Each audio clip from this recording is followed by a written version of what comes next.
Hola! Welcome to the final episode of Season 2 of NARC TV. We're here at the Georgian Theatre in Stockton checking out this wonderful piece of artwork from Kingsley Chapman from Benefits, which chronicles the local music scene. Just to get my little pointer out.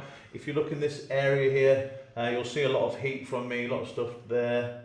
I mean, to be fair, I've done a lot of stuff. This isn't my show. This is about the local creatives. But Claire, who have we got coming up? Talking of creative geniuses, we have a wonderful performance from Faithful Johannes performing here at the Georgian Theatre in Stockton.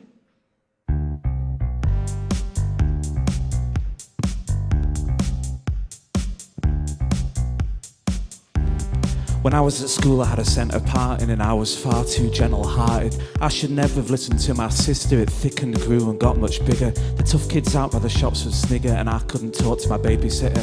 I needed more than a pair of scissors, some style advice and a cup with clippers. Now I had strong feelings and I had long obsessions that I never cared to mention. I tried prayers for my redemption, but all I got was hypertension. It was my fault, I thought, that what I sought went unanswered and left me empty. I was always on my best behaviour, a chaste teenager, quietly denatured. I was told God watched me every moment from inside my head, not in the open. Now that's fine if you believe it, but as a kid it made me feel guilt for tiny things, like losing Uncle Arthur's gold ring, the toy car stolen from the grass, or for having a crush on someone in my class, especially if their parents had the wrong kind of beliefs. Oh, I felt trapped for weeks. It took a long time to say how I felt different, but I did and everything turned out alright. But I did and everything turned out alright. Now I had strong feelings and I had long obsessions that I never cared to mention. I tried prayers for my redemption, but all I got was hypertension. It was my fault, I thought, that what I sought went unanswered and left me empty.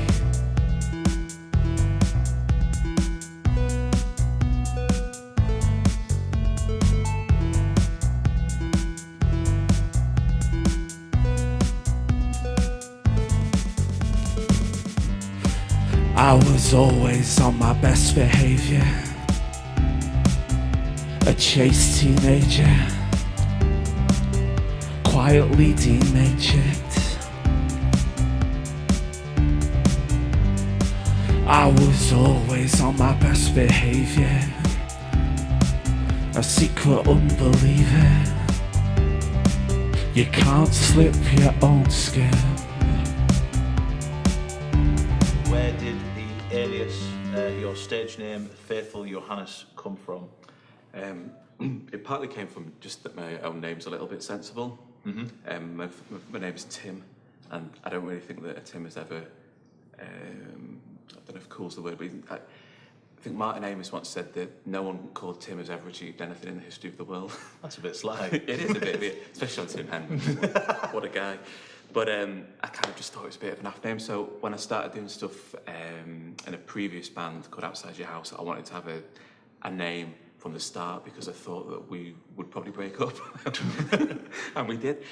So Faithful Johannes comes from a grim fairy tale. I think it just is like Faithful John, but Johannes is the German version of John. And it's about like a faithful servant who is told by some crows to carry out a certain number of tasks, like killing his master's favourite horse, like really bizarre things, and his master just boots off at him really and turns him to stone. But stuff works out in the end, I think. Yeah. It's not important. Do the crows make the tasks up? No, but they predict the future and say, like, to protect your master, you've got to do this, that, and the other. Yeah. And it's really bizarre stuff. So when I see crows, I always think they'll probably hard work if they could talk. Yeah. So someone on my street had a pet crow for a little bit. Yeah. And it kind of got loose and was darting around our drive. It was, I don't know, I struggled to connect. I felt like we could have had a friendship, but it never kicked off. And how would you describe your musical style? I've heard you use the term barely rap. Is that still relevant? I know you discussed it online about whether you should change it or... Thanks for noticing. Yeah. Yeah, I started off with belly rap, and I think it was just because I didn't want to be judged as a rapper, like my skills to be judged as a rapper. And Also because it's maybe not quite there, but I'm worried that saying barely rap means that I'm trying to distance myself from rap, or kind of say, don't worry here, non-rap fans, you're safe. So I've kind of moved away from it. I kind of just go spoken word electro. Yeah. And if someone says, oh, it is rap, I feel like it's a compliment to my skills. So spoken word electro is what I'm settling on, but I'm open for suggestions. Just after dusk, I'm feeling long in the tusk, like I must not be made of dust from stars, but house dust or rust from cars. My dead skin settles on unplayed guitars nightly.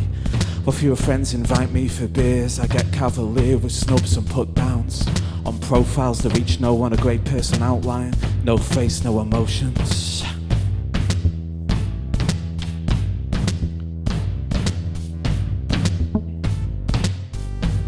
School reunion declined, lied, message back said I died. Signed off by the loved one I'd left behind, who keeps my socials open, says my heart was the width and depth of the ocean. Stop posting, move to Nova Scotia, become a life coach, become a slogan. Stop coasting, use lotions, start feeling less atrocious. I have the definite memory of floating to the ceiling as a child, and moving by willpower from room to room, unnoticed by the adults below. You might think that I'm lying, but believe me, I'm not trying to. I'm in different rooms and places at the same time, not legion or hive mind, but scattered with 5 kinds of silence.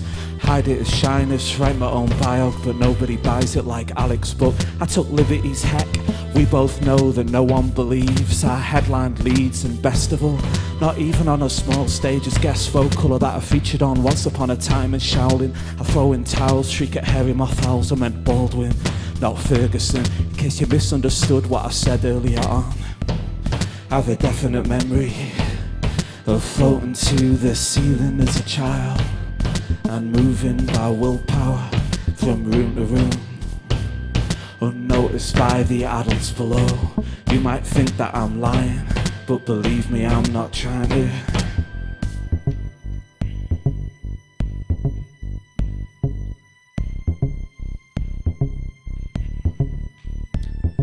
I didn't mean to cut you out or jam your fingers in the door. I'm sorry, you deserve more. I didn't mean to cut you out or slam your fingers in the door. I'm sorry, you deserve more. More honesty, more apologies, more bonhomie, less hypocrisy. I still cheat at Monopoly. Live, you're a quite engaging performer who's not afraid to use a proper two and is good at incorporating, I know you like your German words, the zeitgeist of the time. How much, if any, preparation goes into your live shows? Thanks very much. I think that a lot of the stuff I do just comes out of necessity, because me and Johnny in our old band, when I first started doing this kind of thing, we played in places with no stages. Empty Shop in Durham mainly was where we played, and the PA was can I say shite? Yeah. Just say it in German, Scheisse, and then people won't know what that means. And the PA was telling, I was like sick of going and watching bands, and people couldn't see the bands, you couldn't really hear them properly. So I used to take a stool to stand on and like hold signs up so people could hear my lyrics and feel how deeply they touch their souls. So yeah, I think out of necessity for being heard in like a not great production environment, like music environment, was kind of out of necessity. Plus just you want to be memorable, don't you? So preparation, a little bit. Those signs, they're not to a high production standard, but it takes probably, a good half a roll or so, I'd say, for each one. And you can use them again? Yeah, oh yeah. Yeah. I do. Sometimes I have to change them. Yeah, I try and think ahead. It's very strange because when you're rehearsing and waving signs to nobody, you feel a bit silly. So you have to rehearse all of that. You have to rehearse not having your shoes on, because you can't hit your pedal properly if you've got the socks on, you haven't practiced that. So yeah, I definitely think, even though I'm a one-man person, I have to rehearse live and try and do it all in a rehearsal studio, you know what I mean? When I've tried to just do it at home with headphones on, it's suddenly shocking to be in a loud, live environment. So yeah, no, I try to think it through. It's difficult because one of my gimmicks was always, I realise I'm talking quite a bit here. No, it's fine, keep going. One of my gimmicks was always to to hand out notes in the crowd. So I'd have like a little interval and I'd go around and pass notes to everyone around the room and make them all different. Some people would just be like, sorry, I've got flies in my eyes. What's he talking about? But some people like, I do need to give Dave a call. You know, I quite like that because then at least people, even if they weren't sure about the weird stuff you were doing, they would at least go, oh, you give me that. But I think post-COVID, I might, depending on what the rules are when we start out, I might have to think of other gimmicks. I've got a cardboard cutout made for myself. As you do. But it's not really quite. I've not really quite worked out how to fit that in, so I left it in the garage today. It's weighing down on me. Pressure on the thin beams of the house affecting my sleep. I swear I can hear my memories twitching about up there. I put that box of VHS's to the recycling centre, only for Chris to fetch them back. Saying they'd caught her eye whilst disposing of her cathode ray telly, and that there's loads of films I'd like in there, so I popped them back up the ladder. Behind the spare Christmas decorations, crackers with card gone soft, filled with unusable yo-yos, paper hats, jokes still so bad they'd unite diners and groans. Got a cache of worn-out mobile phones, keeping to stop the minded of my data. And there's touchstones back to when we were dating. I could send text out looking on my Motorola flip phone.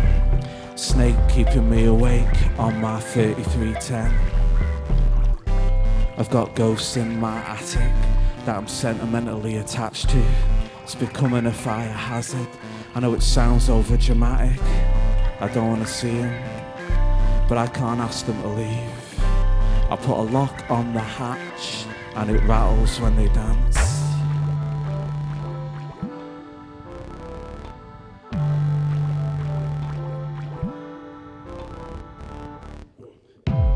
But today I'm clearing it out. Took trousers and socks to enhance bravery with spiders. Why does this box contain earwax candles, 2006 diaries and calendars? A stack of letters from my sister's French pen friend who I always regretted not running away to age 12. Pages covered in hearts. She never knew I was all nervous, false starts. Would run downhill just for the fun of it. I wanted to tell her but I couldn't really pronounce it. Now why do we have 5 tents and 20 dried out paint cans? And why didn't I ask her to dance? Next to the soiled bread maker, a cylinder of photo slides with no projector. Neglected transparencies of childhood holidays on the 7 seas.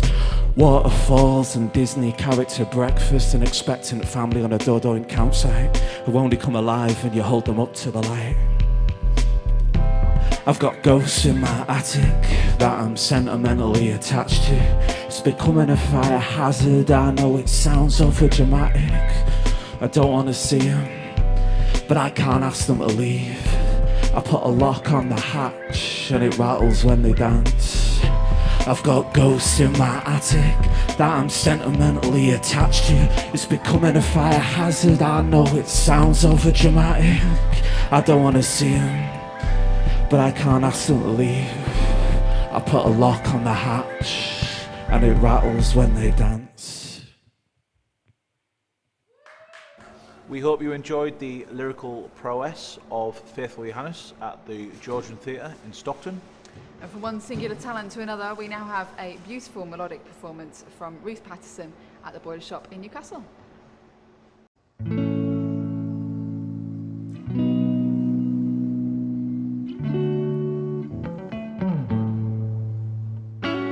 They stretch out in front of me like a sandy beach without the sea. A fuss and a fire, fast food. What the hell, I got nothing to lose. I've been sleeping all day. Has my whole life been a dream? Everything's okay. Is this how it feels to be free? I wanna eat fast food, drink my cherry cola. It's alright, my baby's coming over. Pink champagne, 'cause I'm a rock and roller. It's all good, I'm doing what I wanna do. Mm-mm. Mm-mm. Mm-mm.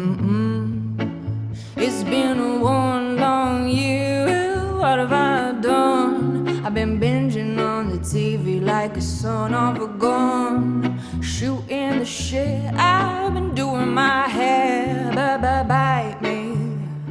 I just don't care. I've been sleeping all day. Has my whole life been a dream? Everything's okay. Is this how it feels to be free? I wanna eat fast food, drink my cherry cola. It's alright, my baby's coming over. Pink champagne, 'cause I'm a rock and roller. It's so good, I'm doing what I wanna do. Ooh, ooh, ooh. I'm doing what I wanna, I'm doing what I wanna do. Ooh, ooh, ooh. Doing what I wanna, doing what I wanna do. Nothing's perfect, but it's worth it being with you. Nothing's perfect, but I want it, I'm sticking with you. Is this how it feels to be free? I wanna eat fast food, drink my cherry cola. It's alright, my baby's coming over. Pink champagne, 'cause I'm a rock and roller. It's so good, I'm doing what I wanna eat fast food, drink my cherry cola. It's alright, my baby's coming over. Pink champagne, 'cause I'm a rock and roller. It's so good, I'm doing what I wanna do. Ooh, ooh, ooh. I'm doing what I wanna, I'm doing what I wanna do. Ooh, ooh, ooh. Doing what I wanna, doing what I wanna do.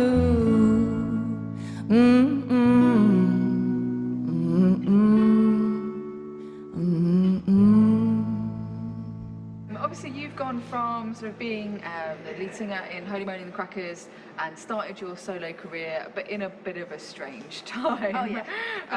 How has it been sort of getting traction for your own music in this very odd time we're in? Well, it's obviously been quite difficult. I think it's been difficult for everybody to release music in the last year, but I mean, I started thinking about it just before lockdown and started like preparing for it and did all my recordings just before lockdown in February 2020. So I had everything ready to go, and that was really fortunate that I'd done that. But yeah, it couldn't have happened at a worse time in terms of trying to get out there and start playing live shows and build a little band and whatever. But in a way, I feel really lucky that I had that to fall back on, because without being able to see the rest of the band in Holy Moly, it's been really nice to be able to write for myself and have that project. So yeah, in a way I feel really fortunate, because I know a lot of people that have just had bands and then everything's stopped.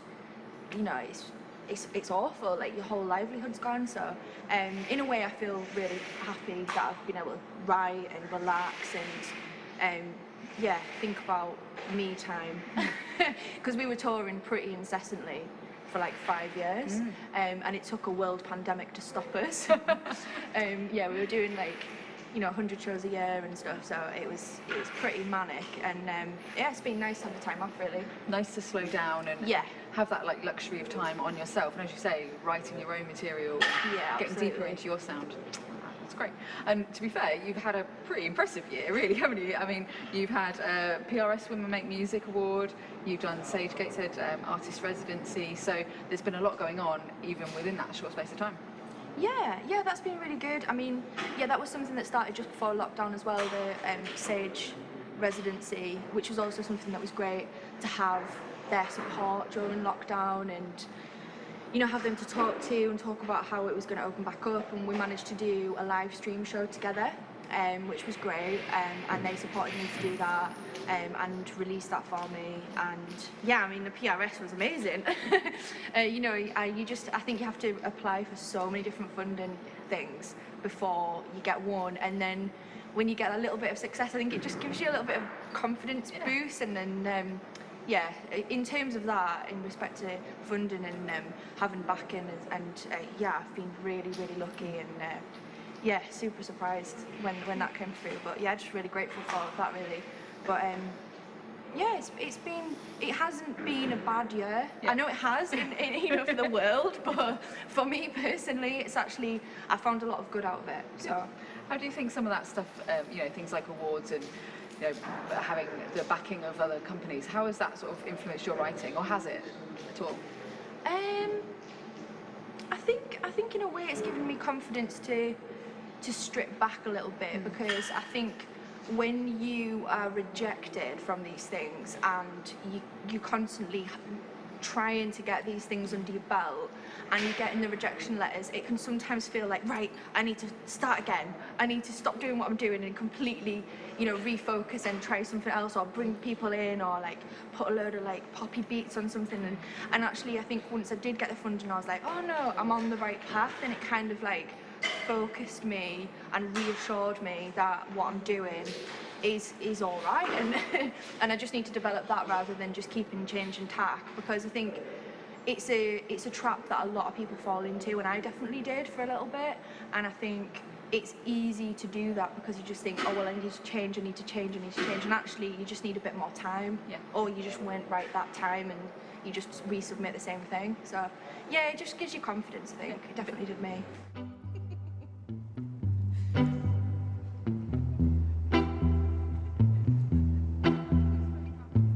Lemon trees scents all over me, intoxicating nectar drunk, I fell asleep. You color in my dreams with broad brush strokes of a memory. We were keeping busy growing trees while the whole world went to seed. Though we're all grown up, it still seems so new. Ooh. With my eyes wide open, I can see through the trees, and I know now you'll be waiting for me when the world stops turning, sun stops burning. Meet me under the lemon tree. Yellow breeze cuts about me, bitter and sweet, and I can almost taste the way you used to make mojitos on that stormy northern beach. Lately around here's been feeling kinda empty, like the last blank page of your favorite poetry book you give to me. Though we're all grown up, it still seems so new. Ooh. With my eyes wide open, I can see through the trees, and I know now you'll be waiting for me when the world stops turning, the sun stops burning. Meet me under the lemon tree. When the world stops turning and the sun stops burning, meet me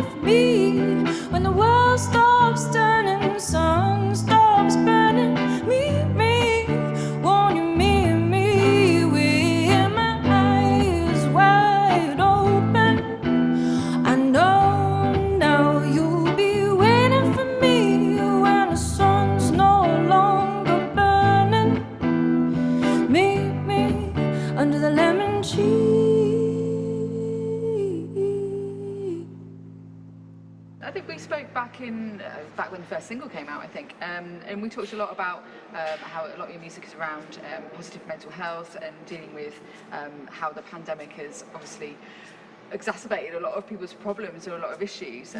Do you think that issues around positive mental health in music and perhaps the support that musicians are able to get now has been highlighted a bit more? Yeah, definitely. Like all emails that we get, like from the MU, from the Musicians Union, and things that I'd never heard of before lockdown, like BAPAM. Right. I can't actually remember what it stands for, but it stands for something to do with positive mental attitude, and I got Help Musicians Do It Differently fund, and through that I got a session was provided for with a counsellor, but it was a counsellor that was specific for musicians, so she was trained in the stresses and the kind of mental burdens that touring puts on musicians, and it was really eye-opening. I only had an hour or so with her, but it really made me think, you know, like, and made me feel like all right about having the wobbles that a lot of people have, you know, like it is really stressful. It is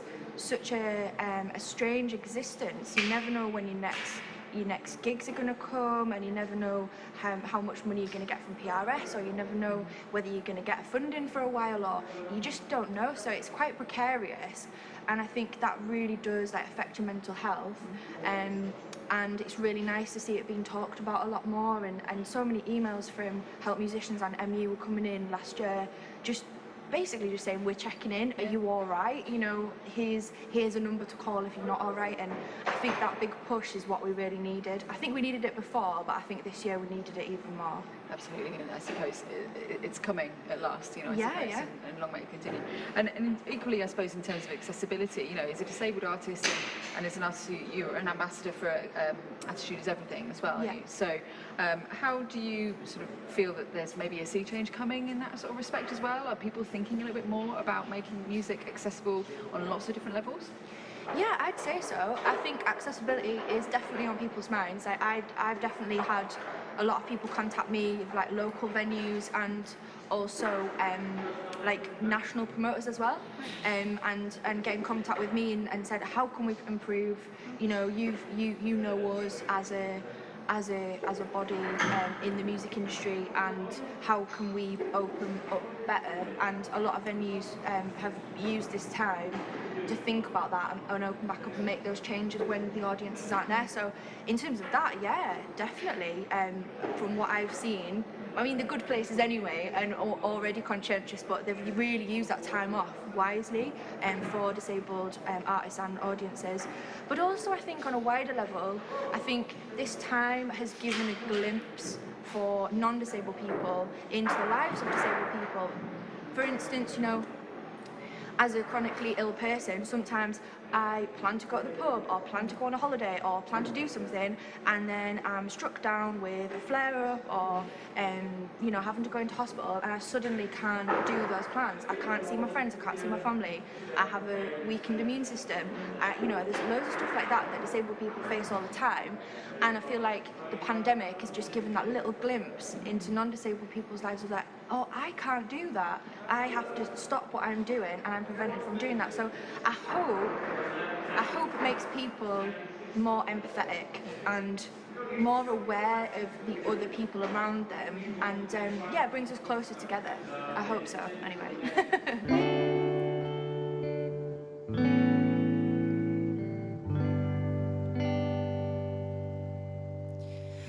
A hurricane is howling, but I feel safe inside. The storm is breaking, but I got a place to hide. Back when I was young, I made my own fun. Castles made of cardboard, travel to the moon for lunch. I have no place I would rather be. I've opened my eyes to what this place must mean to me.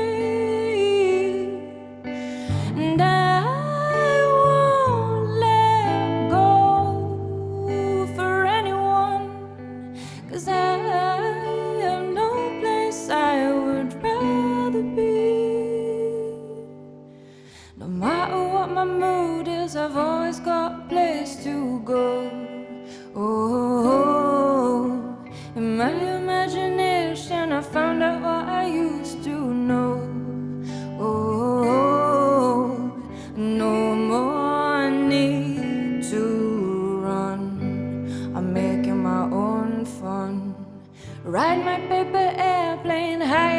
the summer sun. I have no place I would rather be. I've opened my eyes to what this place must mean to me. And I won't let go for anyone, 'cause I have no place I would rather be.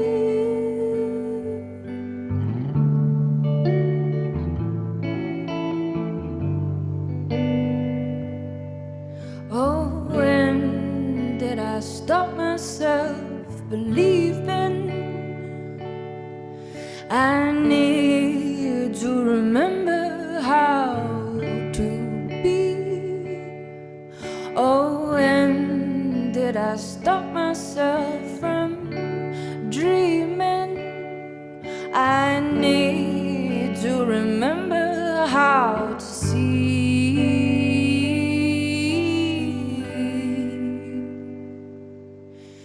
I have no place I would rather be.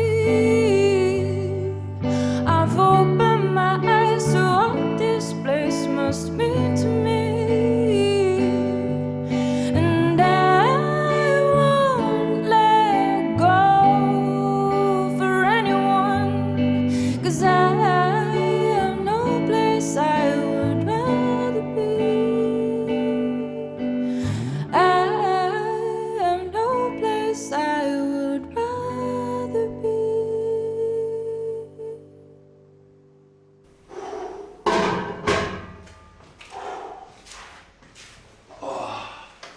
Hello there. We find ourselves locked away at the police cells in Middlesbrough Town Hall because NARC TV was found guilty of just being so goddamn good. We'd like to say thank you to all the performers who took part, the venues and funders for their support. We hope you've enjoyed watching. We've really enjoyed making the programme. And hopefully we'll be out of Nick in time for Series 3. Fingers crossed. No alarms and no